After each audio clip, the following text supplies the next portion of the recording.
I think there's a character limit that JavaScript has, which is why some things aren't going through. So spamming the link, whoever this is not going to submit. But other than that, it should be good. We're going to be reading from bottom to top on the submit page, as that's the oldest questions to newest questions. Cool. But other than that, I think we're ready to go. Yeah, I don't have anything to like preamble this like I sometimes do, because it's been a tough and busy month of trying to get things done. Like in addition to the usual video and struggling with the deadline, I had to do like another Captain D related thing that's on top of everything that is not going to come out yet, but it may come out in the future, but I don't have control over it because it's sort of a sort of collaboration with someone else, but not really a typical YouTube collaboration. And I can't say anything, but anyway, hopefully all this extra effort will yield a fun thing for everybody down the line. I'm not sure when. That's as clear as I can be about what I'm doing. Let's get into the questions. Yay! While everything's going wrong. Okay. Oh no. Right, let's refresh the website, because the good part about this is it should... Just pretend for people that it's going fine. Everything that happens, you meant to do it. Yes, you meant I'm to really do hoping... it. It's supposed to be this way. Okay, I'm really hoping the web server crashed.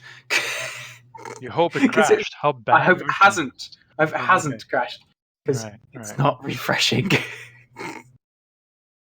This is already going wrong, and it happens every time. Oh no. Well, so that means that we might be limited to the questions that are already on that page, and if people are submitting more, we might not get to them. I have the questions here, and there is a way for me to get people's usernames. If I copy their ID and mention them in a private chat, I should be able to get their name. I can. Okay, so. Okay. So first up, go ahead. Yeah. No, I was making the joke, my usual joke of welcome to Programming Corner with us here, learning about how websites work and all the back end of the things that you came to see. Let's move on. It's not an old recording, guys. It's the wrong background. I'm sorry. I'm so sorry. Yeah, I think the webpage has crashed. I will try and restart it. Hang on. I don't want to point fingers, but I don't run this, you guys. It's these kids. They're the ones that are unprepared. I'm here totally ready to rock. Oh, well, now I see a 502 thing on that page with the... Yeah, just... Okay. Everyone's. That will clear the cache, by the way, so you will have to log back in again. Sorry. 502 means that the server died. I authorize myself. There we go. Okay, is it good? It's all back up? Yeah, I could see the list personally. Good. Okay, right. Oh God, there's so many requests coming. Well, we're popular. Yeah. Very, very huge. We're kind of a big deal. It is working though. It is working. Yeah. I guess I'll try to monitor what people are saying in the actual Twitch chat. Meanwhile. Okay, so now I should be able to get people's usernames. Okay, so first up, we should start the questions now. We have Epic Linus 360, and he says, not a question, but I want to tell you that I like your effort for your videos, and you deserve more attention. And right from the get-go, we're not following instructions, we're not asking questions, we're just giving me pointless compliments. No, thank you very much, Epic Linus. I appreciate that. I guess, it's not... Yeah, I'm glad that my channel's been growing. I kind of, to be honest, I've hit this point where now I feel like I'm crossing that border where I'm starting to feel like maybe on my personal estimation of my stuff, like it's not, I don't deserve the popularity that it's crossing into. Like there are plenty more talented and interesting creators out there who deserve, who don't have as much popularity that I wish had. Like nowadays, I'm trying to think of who to collaborate with and who to help me make my stuff. And I look around at all these talented people, and I see a lot of people that are so much better than me, but they don't have the following for whatever reason. Because a lot of times the following that you gather is not merit based necessarily. It's just you get lucky. It catches. There's a snowball effect of people recommending you. But yeah, thanks. I'm gonna continue to try to stay worthy of the views that I get, I guess. I'll do my best. Let's go up one. Okay, so Ranchordo says, in your BlenderCon talk at around 26 minutes, when you and Alan switch hands, there are sparks that go flying. How did you achieve this in a live talk? Yes, I looked this up because I wasn't sure what it was, and there's an interesting answer kind of to this. What they're talking about is in the Blender talk. There's like a part where on stage, Alan touches the laptop, and it's like shocks him with like a spark. So what you're seeing there, it's like a double answer.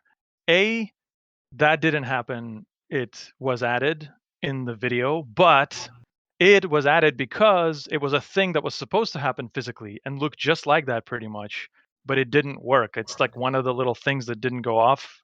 Like I had to put out a lot of fires when I got to Amsterdam and set that thing up, like the whole presentation, because it was like I didn't know how things were going to work in that venue, and the power is different and all these crazy things, and I somehow barely made all my video stuff work. But the little spark was going. If you really look closely at the hand, at Alan's hand there, there's a thing on his finger, and he's wearing a thing called the Funkin' Ring.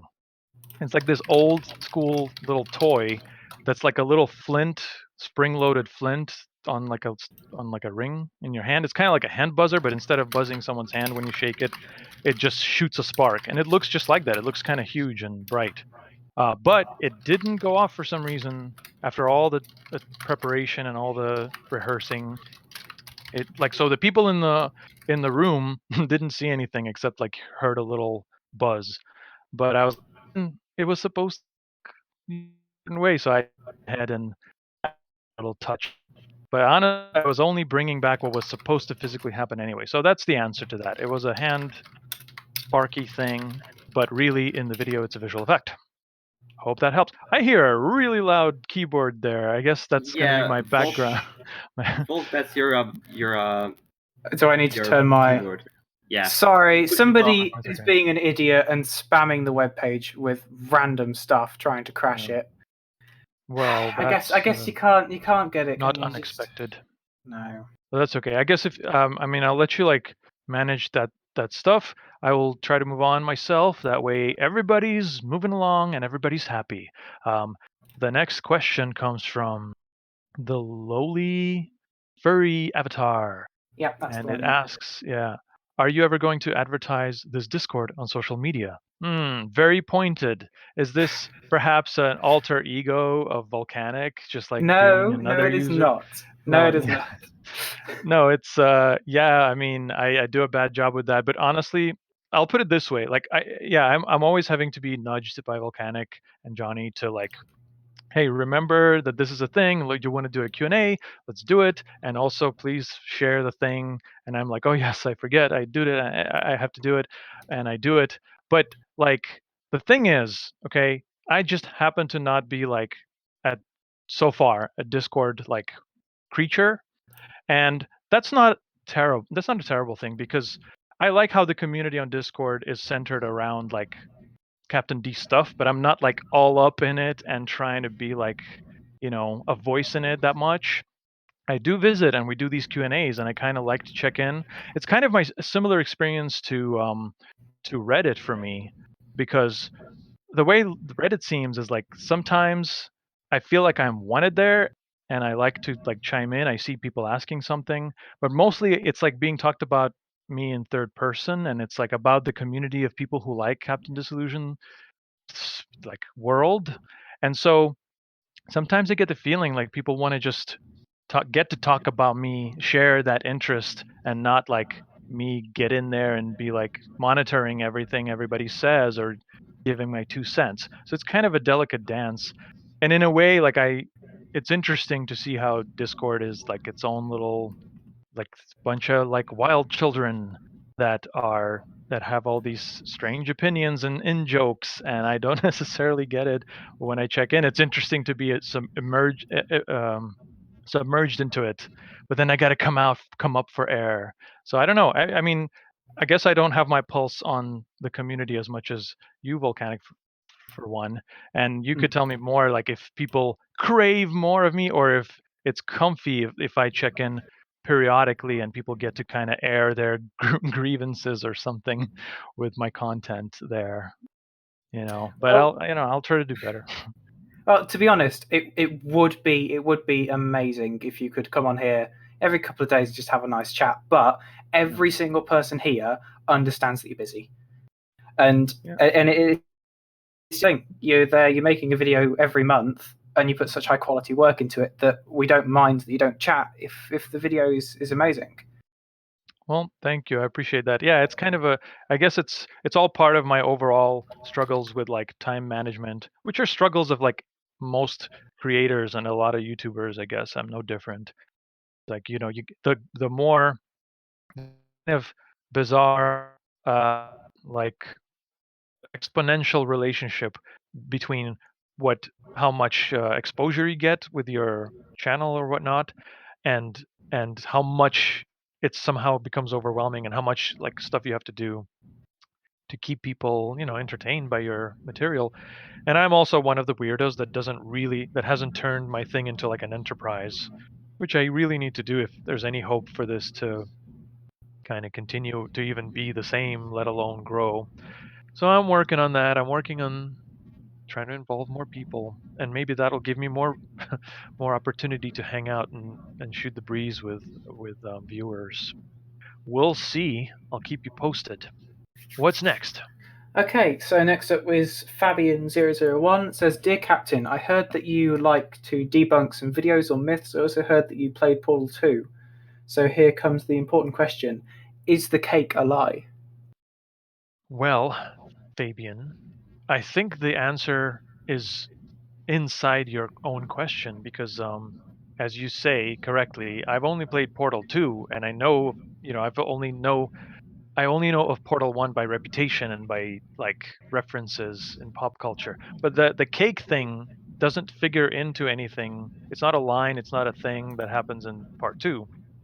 So I've only heard the line and memes and stuff, and I don't know what it is and why. Does the robot mother thing trick the player with the cake? I don't. So I can't debunk it because I have no access to that information. And you know that. You say yourself, I only played Portal 2. So you got to follow your own internal logic and understand that answering this question is impossible for me. Thank you. Okay, next up is Grim, and they're saying, Dear Captain Disillusion, where did you find Alan?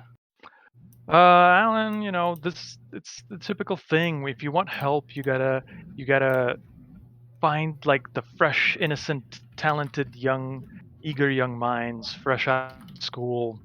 They're looking for work.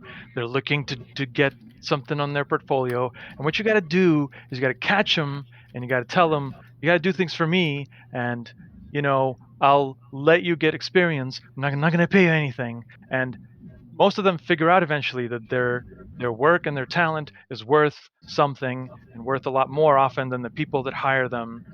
And Alan is just one of those people that hasn't figured it out. And I'm not going to say anything. He's been an intern for 12 years, and let's just not mess with that, all right? I need all the free labor I can get. But yeah, just don't rock the boat. This makes me wonder where he lives.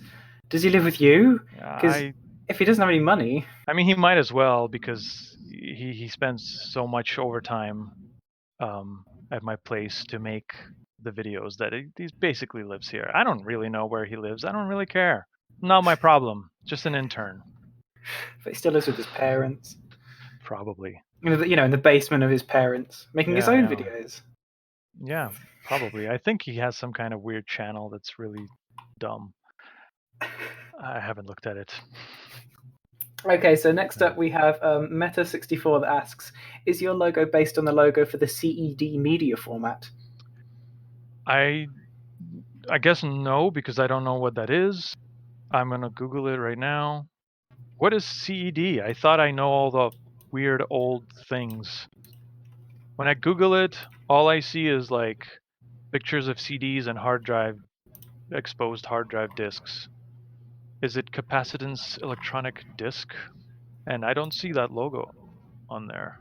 I have no I guess idea it what was you like want I guess it was like a home video format or something that I've never heard of myself. I guess I learned something new just now from this question.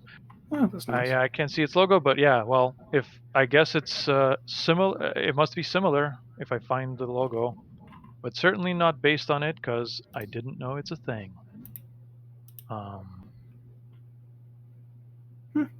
You know, I don't have a team of lawyers like big film studios doing due diligence to check if a thing that writers and designers came up with is actually accidentally already made so that there's no legal problems.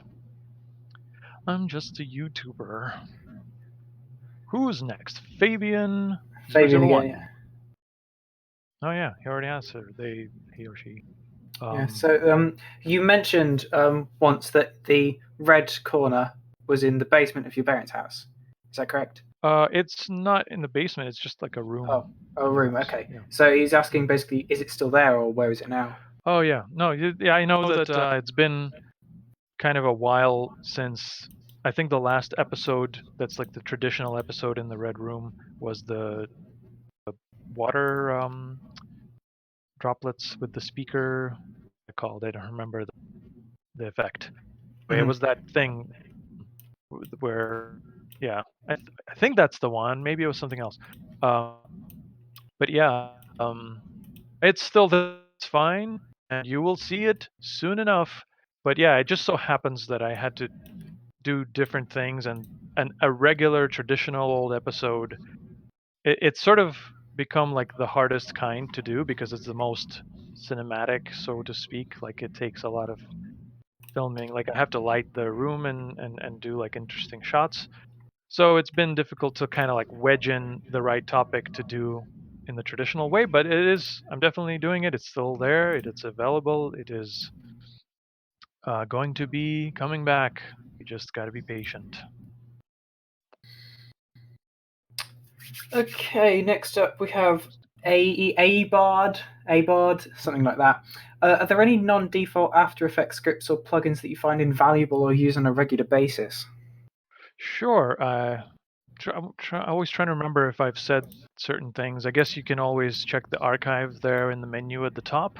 I'm sure like some form of this question has been asked, and I've probably said something, and I may have said what I'm about to say, but I would recommend the most indispensable but very simple plugin is the Video Copilot console plugin, which is not anything like fancy. It's just a special pop-up thing that you can assign a shortcut key to a little pop-up search bar so that instead of going into the menu to apply any kind of effect, which is basically all you do in After Effects, or instead of going to the effects browser, you can just anywhere your mouse is, you can bring up this little search and you can instantly just search the thing and make it pop into the layer that you selected instantly. And it has a bunch of other little features, like for example, if you want an effect that you often use to have like a certain settings, like for example, if I add a drop shadow, the default setting is kind of lame looking and I like to change it. But if I'm changing it the same way all the time,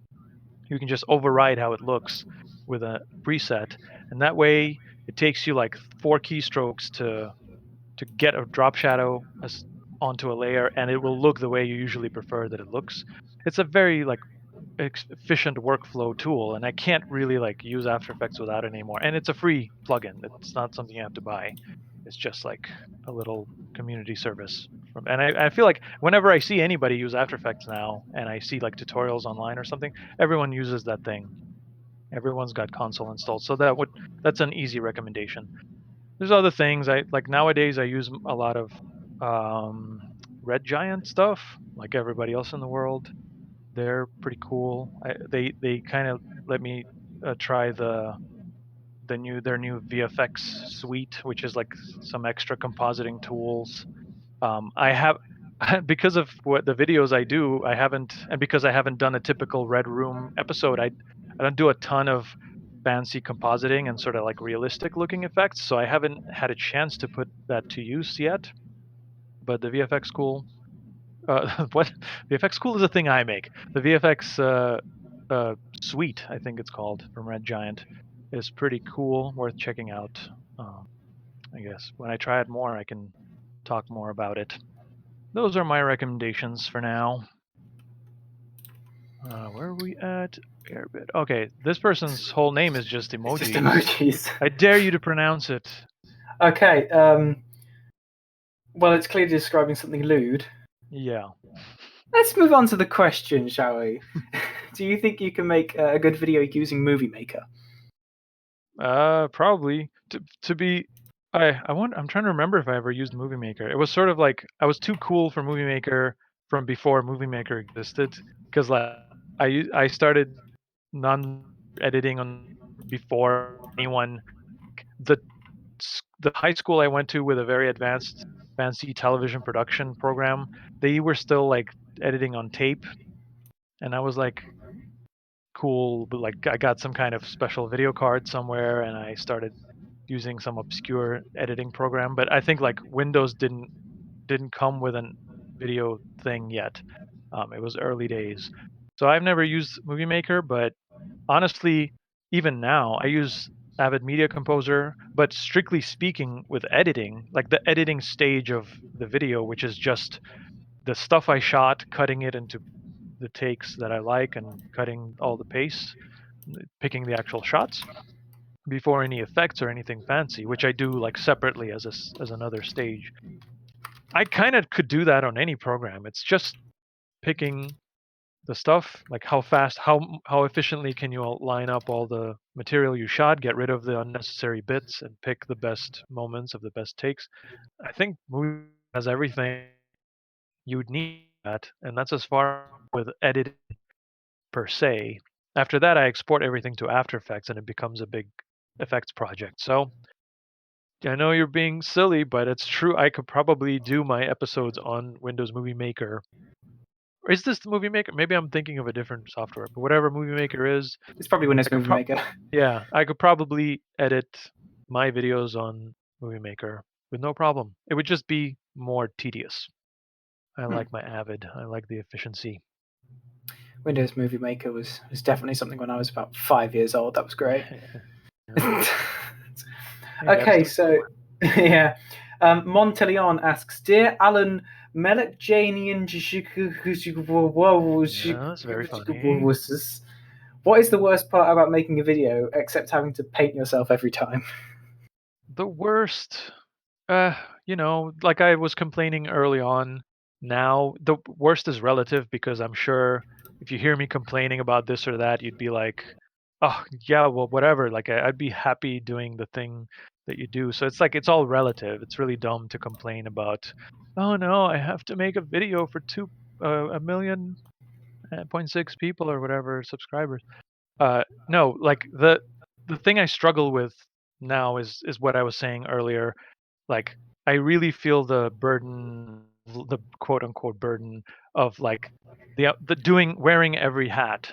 Like somehow to try to keep things seeming the same, it feels like it takes more and more effort, and it's difficult to progress and like think of more interesting ideas, or even for me to like be kind of funny on camera and remember all the lines and whatever, when I also have to like check if the exposure is good and if it's focused, and are we still getting sound, and what is the schedule, how many shots, how many takes of this can we do. It's like every single role on the production, not even mentioning everything in post, where it's just like I'm sitting talking to you now. I sit and I do all the post production on the videos from start to end. It's doing it by myself is the thing I hate increasingly. So like it's feeling like, and people around me and other fellow creators are like saying like, you can like this other person to do this part. And I have like I talk to people and I collab with people, and they're like, yeah, I'm gonna get that done, I'm gonna send it to my editor or whatever, and I'm like the guy that's just like, wow, that's such a concept, sending it to your person to do. When I have to do something, I just have to sit down and do it. But there's no reason for me to not like start to delegate and manage things. So to answer your question, having to do it all is the part of video making that annoys me the most. That depressing idea. Perhaps it Okay. is.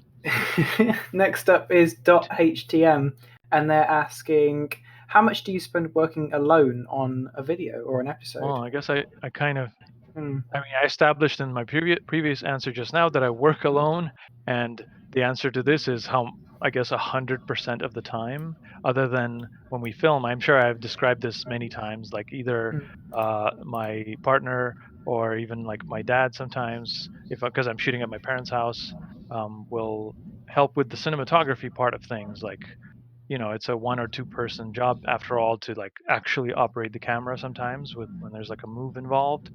But other than that physical needing the additional set of hands, 9 times out of 10, it's literally just me. So it's all of the time is how much I spend working. Or and if you mean how much does it take to create an episode, well, apparently slightly over a month, mostly.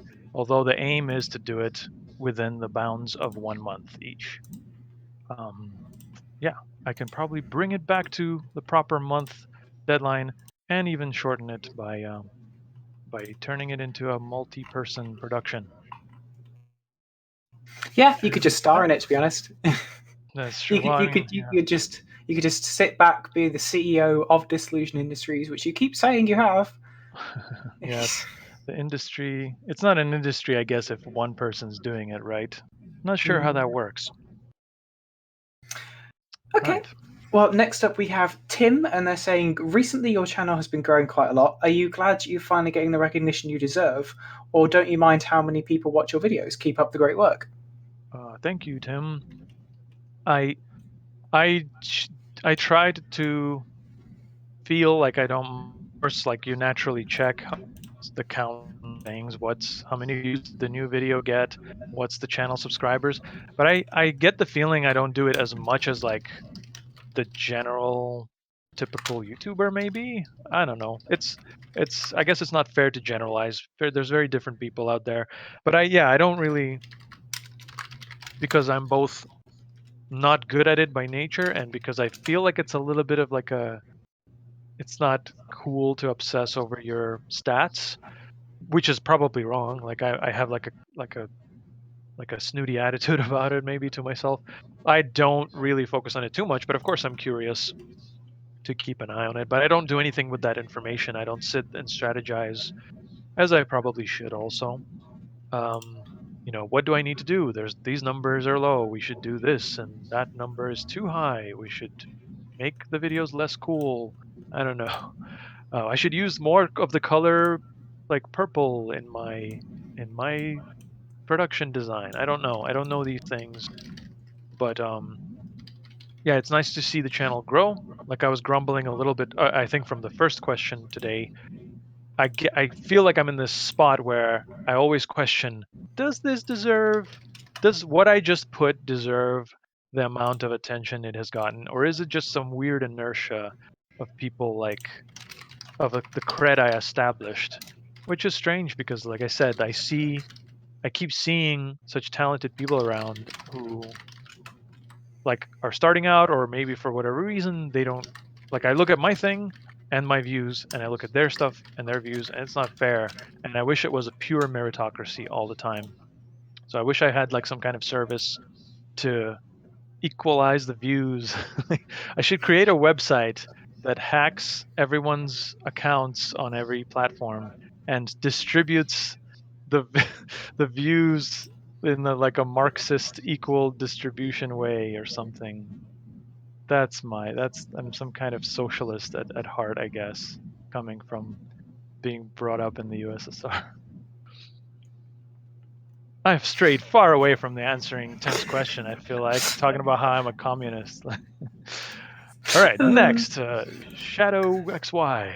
How does it feel to be a Chrome man? Feels brilliant. Get it? Brilliant because of the Ha! shine. All right, who's next? Okay. Jesser. What do you advise to beginning video editors? So, what advice would you give It to them? feels like we might have covered this.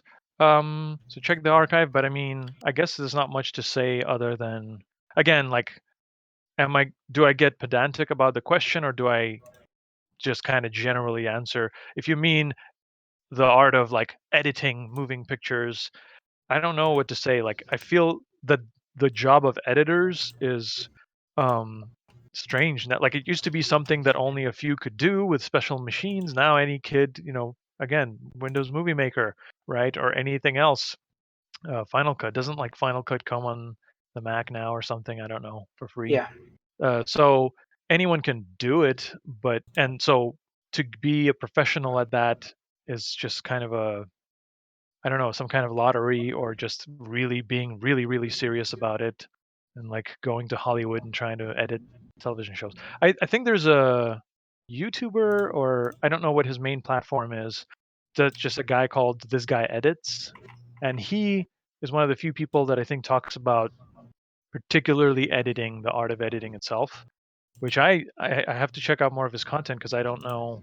Like, I always think, like, what is there to editing anymore? Like, I know I learned some basic principles of editing in school. I know I read the Walter Murch book in the blink of an eye, the editor of all these legendary movies and stuff. And yeah, storytelling, beats, action, pacing, there's not that much. Like, yeah, you go to TikTok now, and kids are making like little funny sketches that are so well paced and so cleverly edited that I don't know whether it's like almost a dead art form. Like, it's not an art form anymore, maybe, but just some innate sense that modern people grow up with, that they just know how to edit, and what, maybe they can't teach it to you, but they know instinctively what works and what doesn't. It's not so academic. So my advice is, use all the different platforms and tools and apps that deal with editing video, make things, turn them into a portfolio, and go out there and edit cooler, more sophisticated content, movies and TV stuff, or just stuff made for an audience. And if you're just talking about saying editing in general, like if you want to do cool YouTube stuff or effects or anything like what I do, then I guess the advice is the same. Do the thing you want to do. No one's stopping you. But I suppose the main stopping thing now is like that thing of, maybe you won't get a response, and maybe you don't grow an audience right away. And that doesn't necessarily mean that you're not good at all. Like, it doesn't mean anything. It's just a little bit of a lottery, and sometimes you have to wait your turn, or sometimes you have to be happy with like the level that you can reach. So do the thing you want to do is my advice, whether it's video editing or something else. And with that, we go to Gemand 2001. Demand 2001, yeah. Cool. What do you think of Blender 2.8? It's great. I've been using. I mean, I'm always using Blender now for 3D things generally, and as it's been kind of developed as of late and getting closer to coming out of beta, he's talking about Blender has had a major update, the software Blender for 3D animation and all kinds of other things. Has just had a major upgrade, but it's kind of been happening for a long time, because it's been in beta for, I don't know, like a crazy long time, like over a year or something, I don't know. And so I've been trying to use it. It's been changing a little bit, and a lot of the interface looks different than the previous version of Blender, and some of how it functions is different, but I've been forcing myself to get used to it. And I've been using like all those gray background CD / episodes, like anything that's graphical that isn't totally flat, that isn't like that spins in any way, is usually made in Blender. The last video I just put out the other day, anything that's like, not anything, but like stuff that looks complicated enough, it was all done in Blender, and it was all done in Blender 2.8.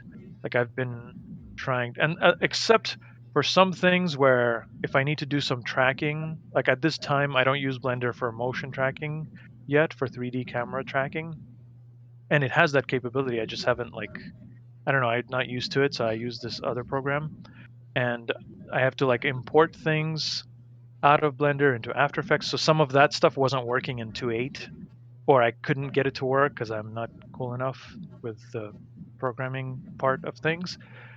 And so I used the old Blender for that, but now everything's been updated and it works. So I'm fully in Blender 2.8 now, and it's cool. It's going to change the world of 3D animation, I think. Every day I see on my Twitter feed like this studio or this animation studio, that animation studio are switching to Blender as their pipeline. So I don't know what some commercial software will do soon. Like they're be out of luck. We'll see. Next. Next question is from Joe7. Do you think deepfakes or other faked videos will ever be so convincing that they won't be able to be debunked? I've developed like a canned answer to this lately of I think I don't know enough about it.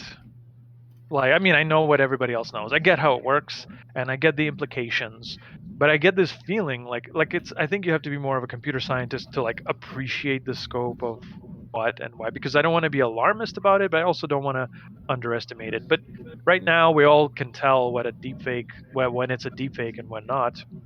And of course it can be perfected to the point of being not being able to tell, but because it's purely like brute force sort of, I don't know, like deep learning based, I feel like that kind of tool always comes with its, like if it's a lock it comes with its own key, because like I don't know, maybe I'm talking completely nonsense, but anything you can brute force in that way with machine learning, you can unbrute force with learning. Like you just have to detect, you just get an app to look at it and say if it's a deep fake or not. Like if you could build an app that does a deep fake, I feel like you can build an app that finds those little things that are beyond, even when they're beyond our ability to check, you know, does the person's eye twitch in a weird way? Like we can see that now, but maybe we won't be able to see it, but maybe an algorithm can look at the pixels and tell like a million telltale signs that it's a deep fake, even when there's just no way to see it at all with your eyes. So that's my optimistic view of it. But maybe I'm wrong. Maybe it's like some kind of scary actual AI situation where like we're like, yeah, isn't it funny if like computers like kill us, take over the world, and then we're saying, nah, it's probably not gonna happen, and then we all die. Like maybe that's how it goes. Maybe that's how overnight deepfakes become a big problem when someone gets like framed for murder or something with it. We'll just have to see. But my bet is it's you can always tell. I think we're stronger than deepfakes. This next question, you should read out this next question because this is directed directly for you. Hey Cap, this is asked by Mars. Oh, who is this? Marco SRG. Marco SRG. Yes, I can't read usernames. Hey Cap, I was wondering if you would be interested in having some workshops in the South Florida film community. As someone who lives and works in the field down here, I'd love to have the opportunity to learn from you directly. Also, what's the best place to eat in North Miami? Well, thanks for blowing up straight up where I live, but no, like that's a cool, interesting proposition. I'm not like, I'm not like a teacher. Like I don't feel like I'm a qualified instructor or anything. So to full on do a workshop is not like, I don't see myself like being that person or having any business being that person. I suppose if you like asked me to, if I'm like standing in a group of people and they start asking me questions about what did you learn in film school, like I can just retell it and share how I approach things. But yeah, I don't know about workshops. But I suppose I could do that. No plans like that though. I'd say my attitude is there's plenty of good schools like you should go to. I, I don't know if you're a graduate of film stuff, but you should go. You should get a formal education, or even if not, because I think like to be a filmmaker you got to show that you went to like UCLA or something. There's nobody cares about your degree, but I think you get like that sort of boot camp experience with a bunch of people that are on the same page and the same level as you, and you're getting the same, you're learning from the same information from the same resources. There's a value to that. So I think like I'd recommend proper school. But places to eat in North Miami, I don't know. There's not like, it's not like bustling like metropolis full of cool food, but there's not in the greater area of North Miami and Aventura and Hallandale. Hallandale, there's a place called Screaming Carrots, which is like a nice sort of vegan food, like healthy but also very hearty and like filling food that I can't ever finish, like if I get a thing there. So if you want to check out vegan food that isn't like too plant based, and fills you up, that's a thing I've tried lately. So that's my recommendation. Screaming Carrots. Yeah, Hallandale Beach Boulevard, I think, is the street that it is on. That is But the Google it. greatest restaurant name I've ever heard. Yeah, right. It's Screaming fun. Like Carrots. it's fun. It's well, Screaming Carrots. Creaming Carrots would be like Screaming, yeah, Screaming. kind of worse, a much worse name. I mean, But I'm Johnny the Carrot. I can but, scream if you want. Don't you dare scream. But no, but right, it's like it's fun to say and think about imagining that logo. Like they don't have a screaming cartoon carrot in the logo, but you think like you totally assume that they do, and you just it's just fun to say. Let's get Screaming Carrots takeout today. So yeah. Anyway, check it out, I guess. Mm-hmm. Okay, so Josephine is next, and they ask, who would be your dream collaboration for a YouTube video? I don't know. I've enjoyed a few little collabs I've done. My collaborations are always kind of dumb. Like I mean the collaborators are great. It's like my concept for collaborations is always silly because I always feel like for both because I want to just subvert the expectations of the audience, and because I'm like shy with people that I approach about collabs. My idea is always like, what if you show up for like 1 second and I ask you something dumb and you answer it, and then things don't go good, like it's awkward or whatever. And that's like what I usually do in quick D videos when I like what I just did with Matt Parker in the last video. And so I guess I kind of squander my but it's kind of like a collaboration hello. Like Matt and I have always, when we meet at stuff, at events or whatever, we always say like, we got to do something, we got to do like a cool collab, and that would take like planning and thinking and working, but it's fun to do a little cameo with people, and I've done that for other people as well. But who's my dream collaboration? I've been thinking lately that as much as I enjoy doing collabs with other YouTubers, the couple of times I've done it, the first few collabs I did weren't with YouTube people. Like they're not known for YouTube, at least. So like obviously like the Beekman thing and some other like cameos I've had. It's fun when like I guess like you expect a YouTube cameo, but you don't expect a person in general, like someone who's big in some field or just known in another platform or whatever. So I think I'm more interested in doing that. As cool as it is as cool as it would be to collaborate with some YouTubers, I'm not going to say no. Like if some huge somebody that I really admire asks me or whatever, but I don't know. I'm drawn to try to get outside YouTube people. That way it'll feel fresh and unique and interesting, and I could be the YouTube big honcho.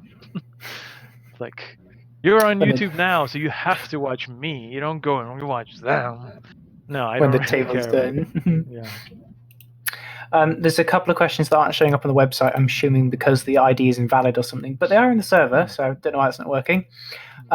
So Thief asks, what's your favourite practical effect that everyone assumes is VFX? And who's been your favourite guest appearance, and what stood out most about doing a segment with them?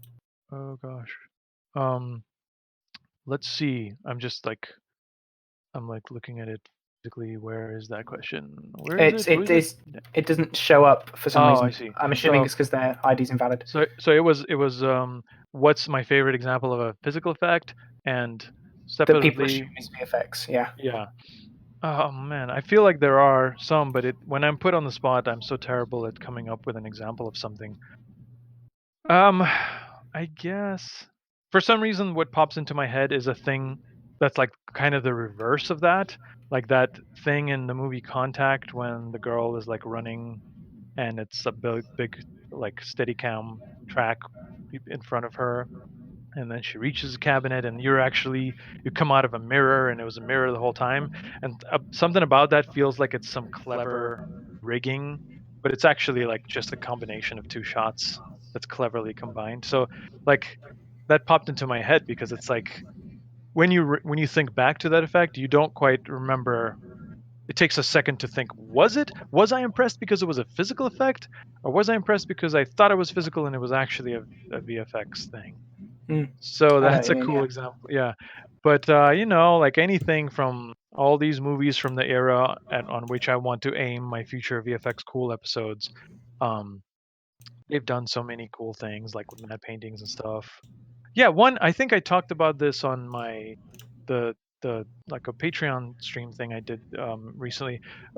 Again, and I also mentioned this movie a ton in my videos sometimes. Flight of the Navigator, this 1984 probably movie, and it's known for like the spaceship, the chrome spaceship. It's like one of the first CG things, one of the earliest sort of fancy uses of straight up CG. But it has a bunch of physical effects, and like one of the most iconic shots of it, like when David comes out of the spaceship and he's like taking a leak in the bushes, and the ship is just waiting there, and Max, the robot that's the ship, talks to him. It's just sitting there, and it's a physical ship. It's like a physical prop that I believe is still at Disney World currently there, rotting on the ground. But yeah, so it's a thing. But like you see it hanging in midair, and the way that it was done, it wasn't anything digital.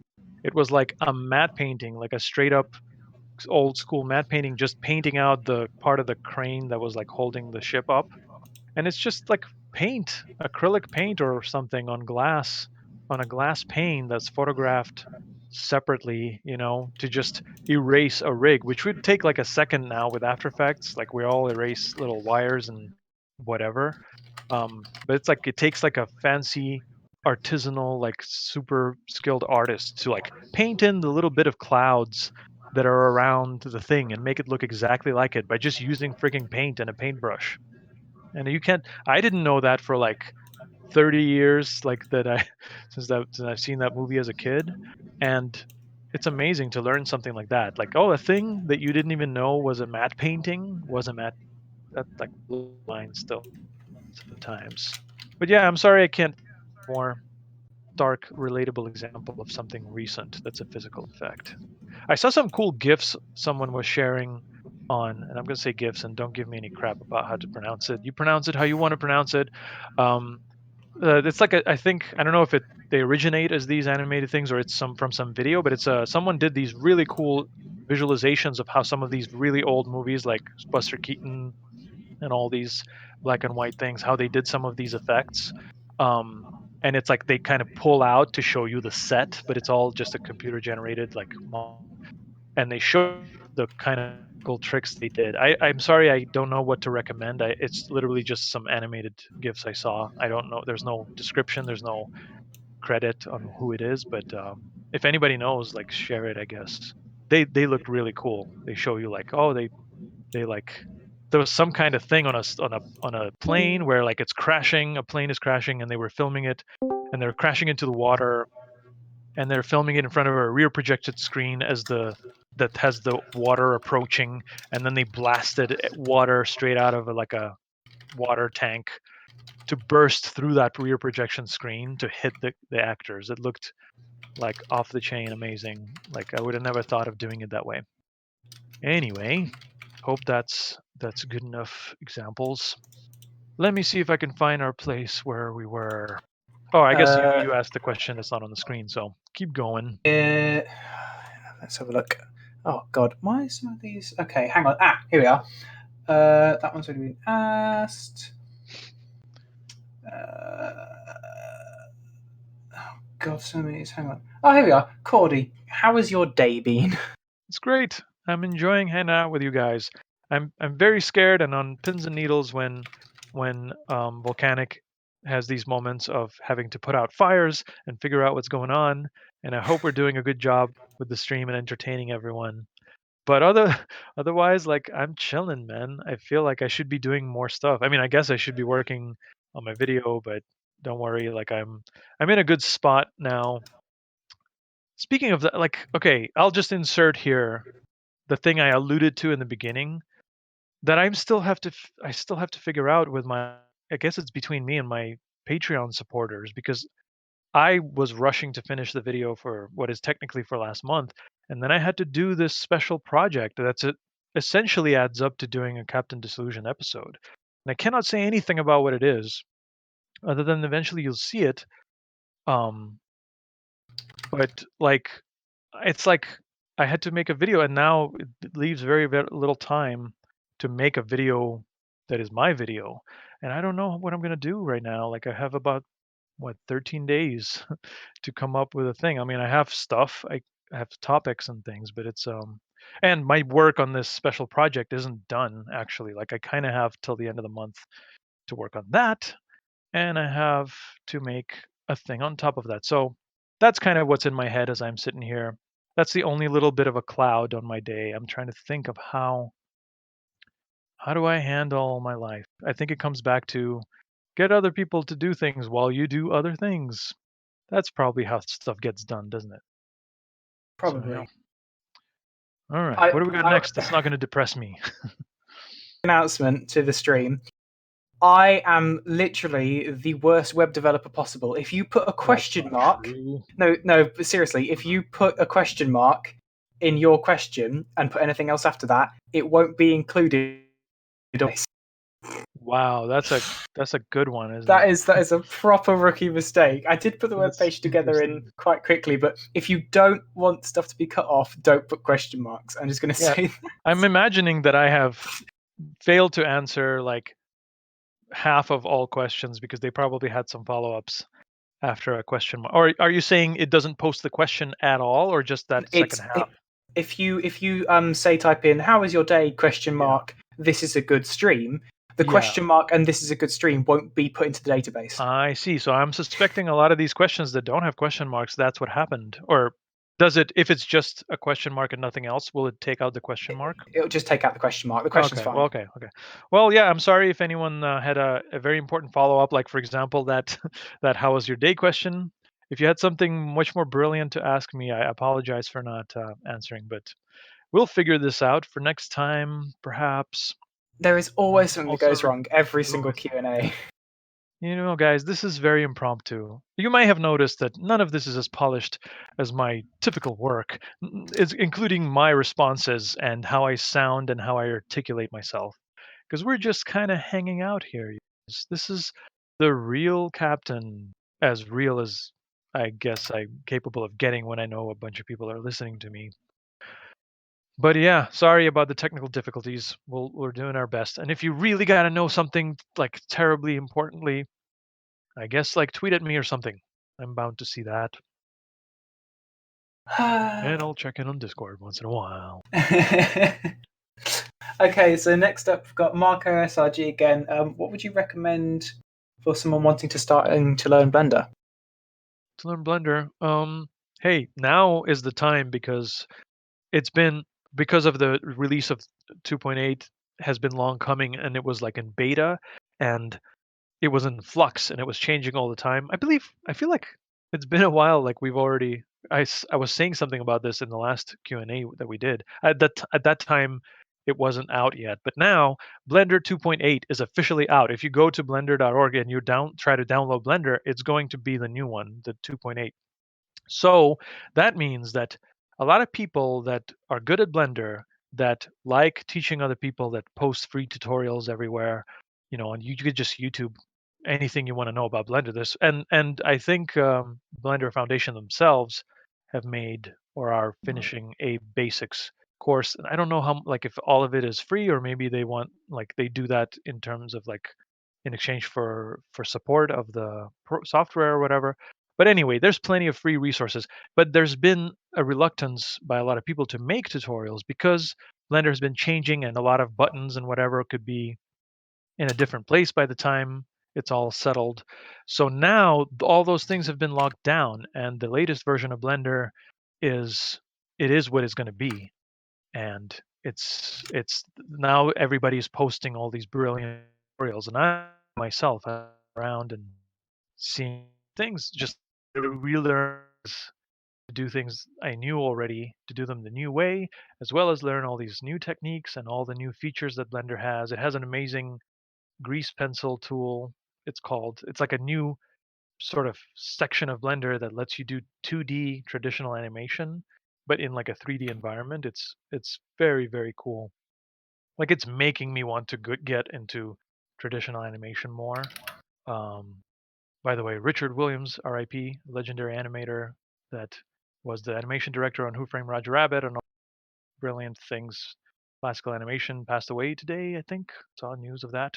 So that's a little bit on topic. 2D animation. Anyway, Blender, yes, look around. Now you'll see, if you haven't seen a lot of resources on the newest Blender lately, look at it some more. Look for them now and you'll find more. So if you want to get into it, it doesn't take a lot. Just Google and watch and enjoy and follow along. Lots of brilliant instructors out there. Where are we at? Was that a question that I saw? Was that another one of those unposted ones? No, that was a question that you saw. If you refresh the page, I'm deleting questions. Oh, okay. So you can just go scroll to the bottom. I'm a so very next up is visual learner. So the bottommost one is the next one. It'd be Hype Lights is the next one because we just did Marco Asagi. Cool. Yeah, I just got this. So what are your thoughts on Cinema 4D and Houdini? Not familiar. I know what they are. And of course, everyone's heard of Cinema 4D. And it comes with, I think in After Effects, if you have After Effects, you have like a light version of it that you can open out of After Effects. But it's just never been a thing I tried because my brain is very small and there's only so much I can learn. I talk about in my Blender talk how I barely could learn. It took me like my entire young adult life from high school to whenever I stopped to learn Lightwave 3D, which was the first proper 3D software that I used. And by a certain point, I kind of gave up on Lightwave. It was expensive and stuff, and it just wasn't. I didn't have a lot of 3D stuff I needed to do. And then when I got back into 3D, I got into Blender, and honestly, it's like still so much to learn to this day. I do what I know how to do, but it's a never-ending learning process. So I'm not one of those fancy, artists, whiz kids that like just whatever tool you put in front of me, like I'll do it and I'll use it. Cinema 4D is not something I got into. Houdini, which is a software that's been around since like before friggin' computers were around or something. Like I know also of it. It's like they use that like at Industrial Light and Magic and wherever, everywhere. Like it's a very top-notch thing, and I think it's focused in like simulations and doing a lot of organic, complicated, computationally heavy things for 3D animation. Also, I've never touched it. I think I've looked at a part of a Houdini online course just to see what it's. I never downloaded the software, but I just wanted to see like what's in there. What do people do? And it was kind of interesting, but I never quite got far with it. My personal needs, which are very modest, because again, I'm just a YouTube guy doing kind of a silly stylized YouTube thing. They're not really huge, and I feel like Blender is a good all-around tool for me. I'll sometimes, I don't know, into it, but yeah, I have nothing but this software. Never tried it, but I know a lot of people that do effects that use both of these things that create amazing stuff. So they're certainly like formidable, amazing tools. If anybody knows how to use Cinema 4D and Houdini, share some of your knowledge. Educate us about it. Next up, we've got Ivan Fesco. Oh, Ivan. Oh, what wasn't there a Danilo guy? Yeah, I think that's what I haven't refreshed my page and I'm seing that. Now he disappeared. Okay, I think you deleted someone. I wish I didn't refresh my page just now. I refreshed it just to check. But there was a oh no. It's okay. I'm sorry, Okay. Danilo. I guess resubmit. Yeah, I feel Well, bad. It was right in front of me, this question, and I made it go away. Have you? But we should if, just get back to Twitter. well, we'll figure it out. We'll figure it out, guys. But apologies. Ivanesco Yeah. asks, have you seen the channel Corridor Digital? I feel like that sounds familiar. Like it's some kind of little channel that no one ever heard of, right? They don't do anything cool, right?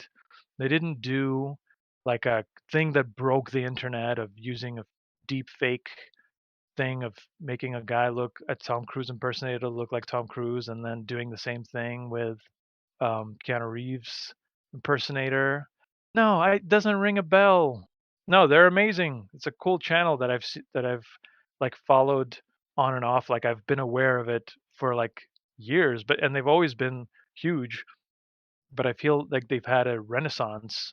Like they're really kicking ass now, coming up with all these brilliant ideas that are so funny and so like like they're so I don't know, they're like well, I don't know, maybe people have negative connotations, but I was going to say they're like the Disney company of the of artsy visual effects based YouTube channels, because like they're doing like the business, they know how to reach people, like make something viral, but it's also very artistically sophisticated. Like what they're doing, these fun sketches using visual effects, and it's like wow, of course that's such a brilliant idea, like with the the the robot, what is it called, the Boston Dynamics type of robot, like parodying those videos where the testers beat up a robot to try to get it to like overcome obstacles. It's like hilarious stuff. Like we've all made fun of that, but to turn that into this proper sketch that looks so cool and so real is like I was really cracking up. So that they just won't stop. Like it's annoying as a fellow YouTuber. Like I'm here sitting trying to make a stupid like quick D. Oh look, a helicopter, its blades don't move. They've come out with like 4 videos that are like 20 million views each while I was doing that, you know. So they're awesome. And yeah, keep, I would say keep an eye on them, but I don't think you can avoid it. Their videos get shared so prolifically, so as they should be. They're awesome. And I met the VFX, them all do visual. I don't know all the in that crew do. But I met one of them called Ren at conference. He's very fun and cheerful, and he's inspired me to get a one wheel. I still haven't gotten one, but it looks really fun, like a skateboard that's just a big fat sort of motorized wheel in the center. I'm totally going to get that. It's going to become part of Captain D's arsenal of transportation. Have I talked about Corridor Digital enough? Should we move on? Well, funny enough, one of the upcoming do collab with Corridor Digital on like a short film.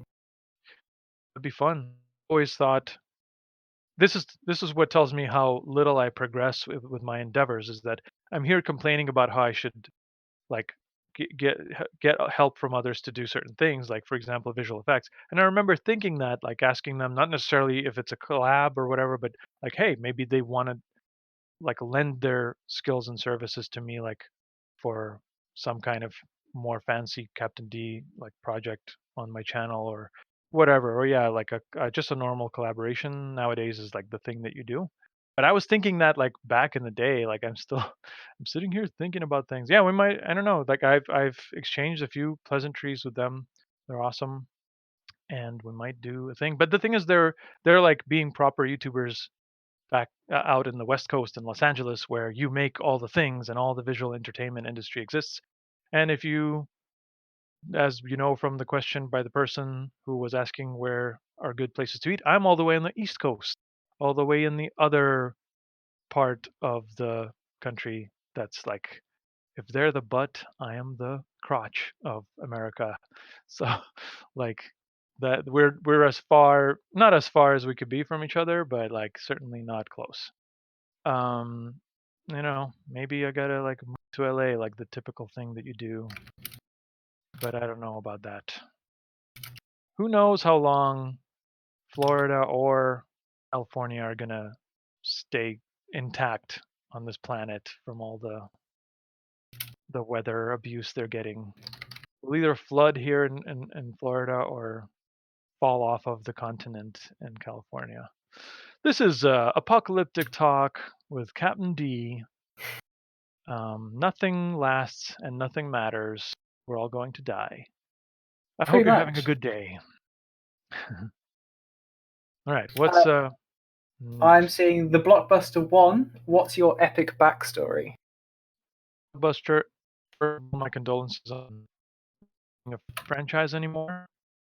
Blockbuster, you guys don't even. I bet that person made that a username after Blockbuster was already not a store that exists. Like they never heard of it, because that's what I think. That's how young some of my audience is. What is your epic backstory? Well, I mean, that's not something you just blurt out, right? Did I don't know. I'm trying to think of a franchise. Like, was Star Wars just did George Lucas just like write a note on a napkin and send it to you? No, he made 25 movies that were all in a complicated order, thought of in advance to lay out his story. Now that he doesn't own Star Wars anymore, it's still happening, and it's still being laid out for you. So that's what I have to do. I have to lay it out gradually. But I mean, I think there's enough clues out there to understand the basic premise. But yeah, as to origins of Captain Disillusion, that's something to be saved for the movie, I guess, right? For the first Captain D feature film. Can there be a Patreon produced? I wonder if I can get Patreon to like finance a movie. Like I think that would be very taxing on not a very like efficient use of people's support. Maybe a Kickstarter. Maybe there should be a Kickstarter for Captain Disillusion Kickstarter. trilogy. Just let's Yeah. go straight for a trilogy. Did we do? I feel like literally I'm having deja vu of us talking about this, like a whole franchise of Captain D movies. Something about this. We always come back to the same thing. There are Pretty no much. new ideas left. What? All right. What do we got? I don't want to leave anybody hanging that has thing. I have line ad next with what's a question you wished someone asked you in one of these Q&As because you want to have an excuse to answer it. I don't have that. Or sometimes I've thought of that, like when we were about to do it, and I've looked at some of your questions, like to get familiar. I thought like, oh, it'd be interesting if somebody asked this, but it doesn't stay in my brain. Like I don't feel, I never know, I never come into these Q&As feeling like I have something to say, like I have some wisdom to impart. So I'm amazed I talk as much as I do and take so as long as I do with these Q&As, because it's not a lot of content there, you know. But I don't know. I don't know. I feel like I'm hoping that I'm doing a decent enough job with the questions I do get. I don't have an agenda of what I want to tell you. So if you can come up with something clever to ask me, please do. Speaking of which, who do we got next? This sounds familiar. Person, I remember that they sometimes write Russian things at me. They do. They've done it in chat. They have wrote something, a Russian thing in chat. All right.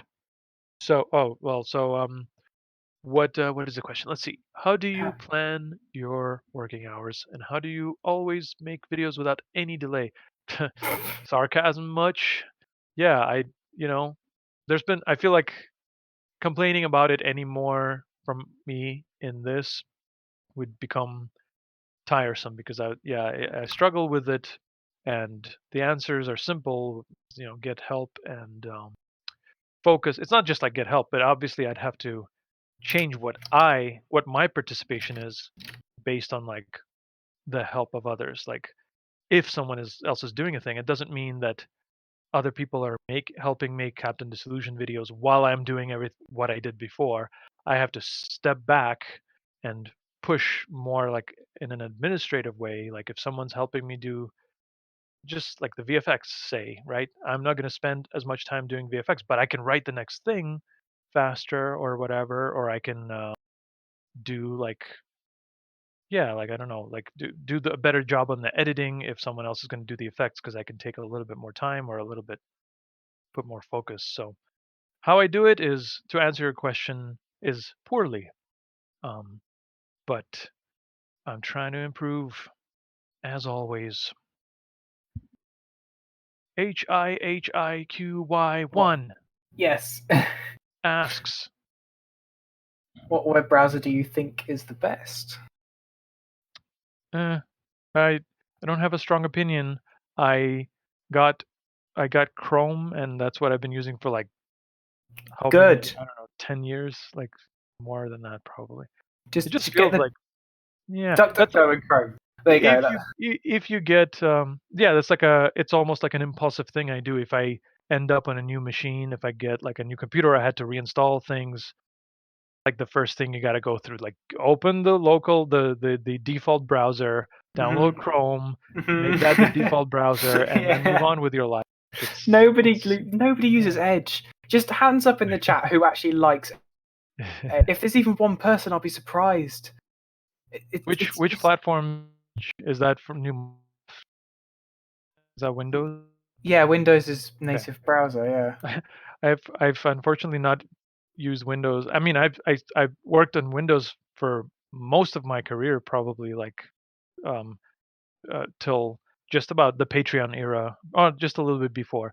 And now that I'm on Mac, I haven't been on Windows since it was Internet Explorer was the browser. So that's how out of touch with the Windows side of things I am.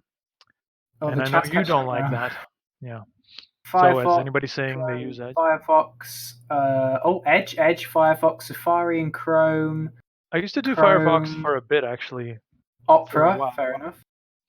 Opera also, I remember I tried it. Can we just say something here? If you don't What? use Chrome, you're offending CD. That's not true. You're It is. offending. You're offending Yeah. your skin color and the browser that you use. It's That's true. double Oh, offensive. do you think that's what this whole question was? It was a pun? Maybe. All It right. might be Well, a I'm glad pun. I answered.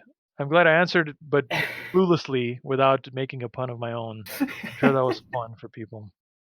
Let's move on. We got to get through these things. The lowly furry avatar asks, "Did you go to uni and what did you study?"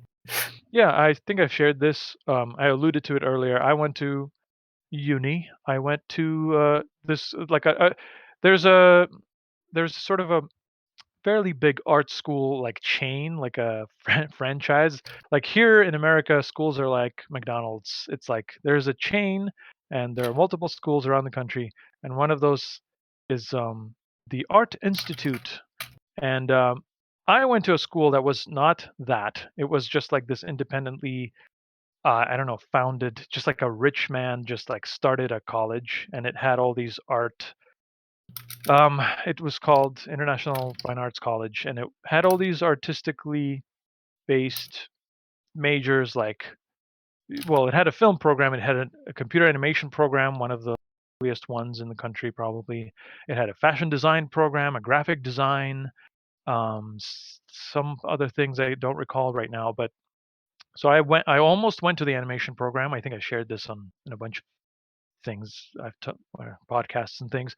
I went to animation. I was gonna go to computer animation, but at the last moment I chose the film program because it felt like, as I guess I chose correctly. Like nowadays, I would feel that way even more. Learn computer stuff from tutorials, from books, from resources online, or from playing with the software on your own. But I feel like there's something about proper filmmaking. You could say now in the era of YouTube that you could also pick up a camera and you could get your buddies to help you and you could make movies and or comedy sketches or whatever. That's true to an extent, but I feel like there's a little bit of this this inexplicable skill that forms when like a team works together and you kind of know the little bit of like the classical way of how are movies done, what's the traditional way to like number your scenes or line your script. You don't have to do it that way, but to know how they did it, how all your favorite movies were approached in terms of how did they remember to film this, how did they decide to do this and that, and how did they, you know what was the crew, what is the protocol for getting the camera rolling. Like I feel like that's a special knowledge that even now is like not everybody knows that. Like you have to kind of be in that club by either going to school or literally getting into like going, taking a bus to Hollywood and trying to get into productions and work there. So I didn't go to like a fancy school that's recognized in any way, and it doesn't really exist because I mentioned Art Institute because my school was after I graduated from it was purchased by Art Institute and became a franchise of this art school, art franchise, whatever. So it's like my education is not impressive, but I'm glad I did it because I learned all these special things that I feel like not being a very team like social person generally I would never have the opportunity without that. So yeah, without sorry, the question was, did I go to uni? What else? I'm looking for it. I've lost track of it. So am I. Where's it gone? I think I answered. Did you go to uni and what did you say? Yeah, I said yeah, film production, and it was a little art school no one ever heard of in downtown Miami. Next, Nusa asks, how do you usually spend your free time? I remember that I had to answer that question before, and I had an embarrassing non-answer because like nowadays I don't feel like I have a lot of free time. Like I hate how it seems because you wait and wait and wait, right? And then you get like a little tiny little video.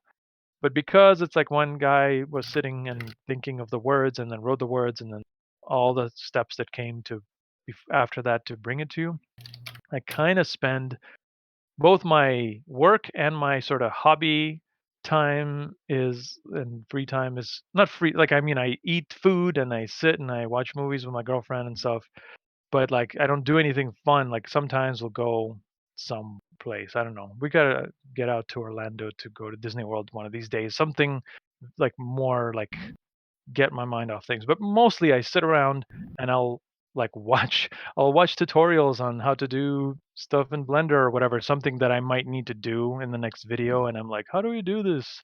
So I'm being a dork and like learning about things I'm going to use to make the videos, and then I make the videos. I have lunch and I have dinner and I sleep. It's kind of at the moment my life. I mean, and then I sit and I think of ideas for Captain D videos, but also like what am I gonna do with my life? What's another thing what's a short film I could do that's not Captain D? Things like that. It kind of revolves around what I do already. So I don't have a cool hobby. I mean, I sit here, I'm in front of I got a new desk, like a sitting and working, and it has like it's one of those ones that has a music keyboard like built into it, or you can slide it out, so it's like a big control station. So I'll sit and when something's rendering, I'll tinker on the keyboard and mess around. But so yeah, I I jump from art form to art form and don't do any of them that well. Make a little piece of music that I might use as a soundtrack in a video. I'll try an effect or a design that might become an asset in a future video. And I'll watch YouTube videos and waste time sometimes. Hope that answers your question. I should get some proper interests. The next question is roughly the same, like hobbies besides the effects and such. But next up check. is Mozzie, and they say, why are you so damn good looking? Well, thank you very much. No comment. Thank you for saying I'm good looking. I don't know about this. I think one of the motivations for the character, like when people ask, how did you come up with the thing, with the look and everything? I always say like there's not a lot of thought to it. But really, I think if I really think back, I was young and I was like, YouTube was a strange thing. It's not like everyone was a YouTuber. It wasn't normal to go and become a dude that's like showing, talking in front of people. Like very few weirdos were doing that at the time.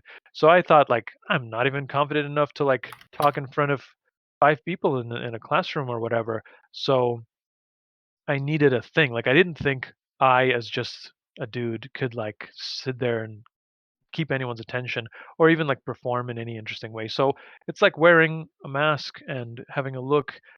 Not it's not like it's arbitrary, but it's like it gives me a direction and a style that's sets some kind of automatic rules. Like you have to be a little more bombastic or sarcastic or whatever it is. And I'm sure I was kind of like not quite like a pimply teenager, but a 20 something year old that was still awkward and weird and not with the best skin.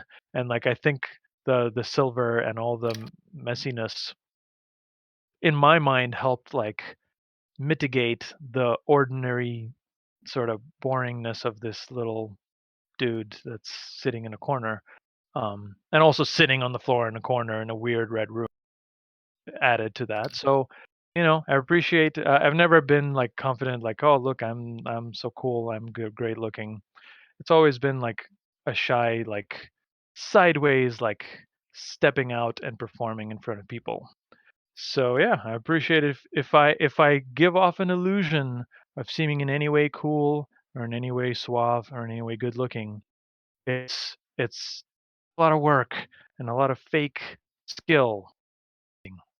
So I'm glad it's Okay, next up is Zerzhall. It's Z and S together. That's going well. Did you make the form to submit stuff, and do you know how to program? So I made the form. I know it's crap. Shut up. So do you know how to program or code, basically? No, that's one of those things. Okay, when I said earlier I don't have any when I don't do anything interesting in free time. One of the little boring dumb things that I do is like just go, like I've made a video, I've finished, I need a breather.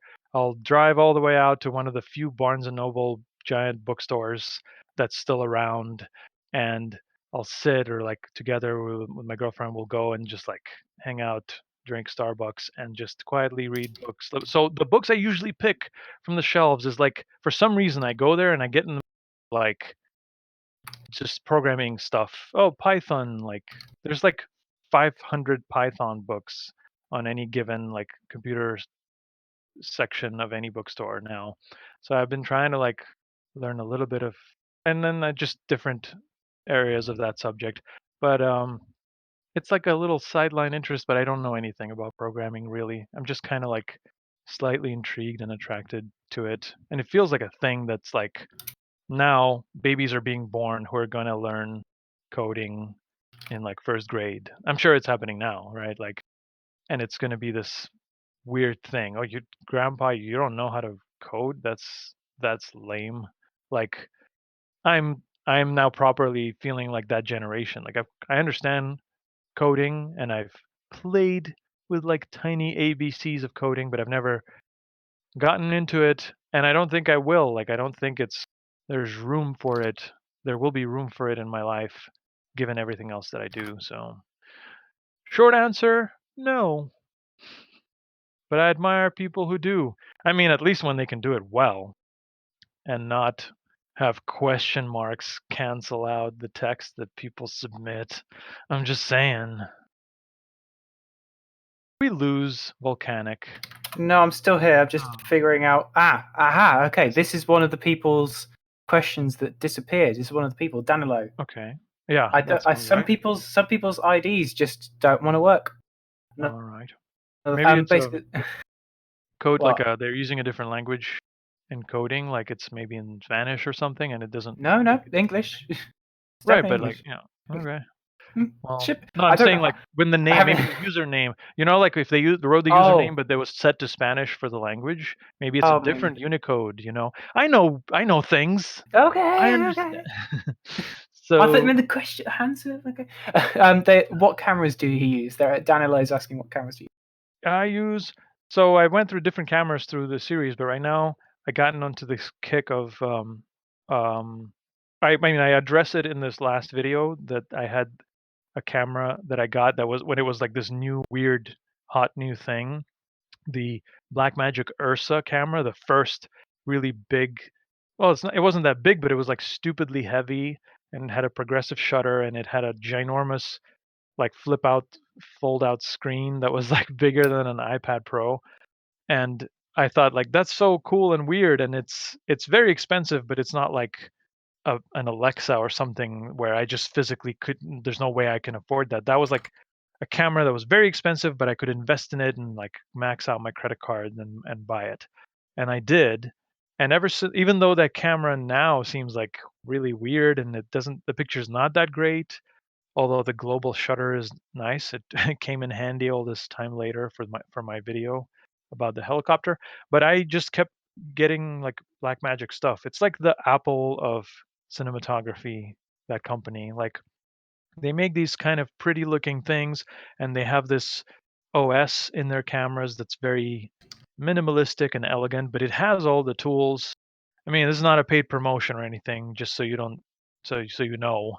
I'm not like, I don't think Blackmagic know I exist, but I've been using Blackmagic, the Blackmagic Ursa, the original one. Now I film everything on the Blackmagic Ursa Mini, and I have their pocket. I got their little pocket camera, which is like this little. It looks like a point and shoot, but it's actually a like a cinema camera, like a proper digital. Like it could shoot raw video, and that had a lot of glitches and imperfections. But now they came out with a newer one, like a new generation, and that's the one I currently use for like when I did a video stream recently, or anything like that related, I use that camera.